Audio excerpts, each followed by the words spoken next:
आप देख रहे हैं रोशन पाकिस्तान न्यूज। नौशार फरोज एक हफ्ता गुजर जाने के बावजूद डॉक्टर असवद कोरिजो के घर में डकैती के मुल्जिमान गिरफ्तार न करने के खिलाफ एहतजाज। नौशार फरोज सैकड़ों अफराद ने अलकोसर चौक से प्रेस क्लब तक रैली बदअमनी के खिलाफ शदीद नारेबाजी। नौशार फरोज भर में बदअमनी अरूज पर है। 70 लाख रुपए की डकैती मुलविस मुल्जिमान को पुलिस गिरफ्तार नहीं कर सकी। नौशार फरोज ज़िले भर में कत्ल, डकैती, चोरी, मोटरसाइकिल छीनने, लूट मार, चोरियों की वारदातों रिकॉर्ड में इजाफा हो गया है। नौशार फरोज मुकदमा दाखिल करवाया है लेकिन पुलिस डाकुओं को गिरफ्तार नहीं कर रही। डॉक्टर असवद कोरिजो। तकरीबन 8 दिन पहले यहाँ पे हमारे घर में डकैती हुई है, तो उसमें काफ़ी जो पैसा और जेवर, जो सोने के जेवरात थे, वो उन्होंने डकैती करके लूट लिए।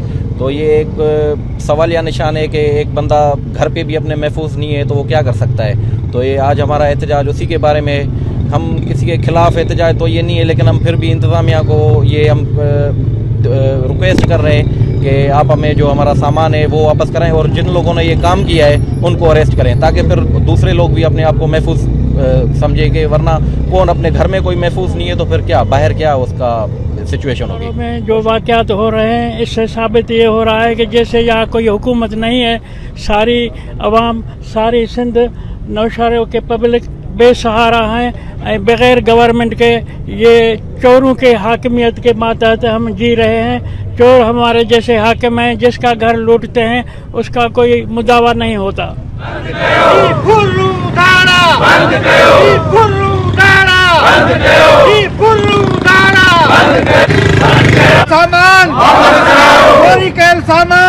रिपोर्ट काशान गफ्फार खानज़ादा, रोशन पाकिस्तान न्यूज़, नौशार फरोज।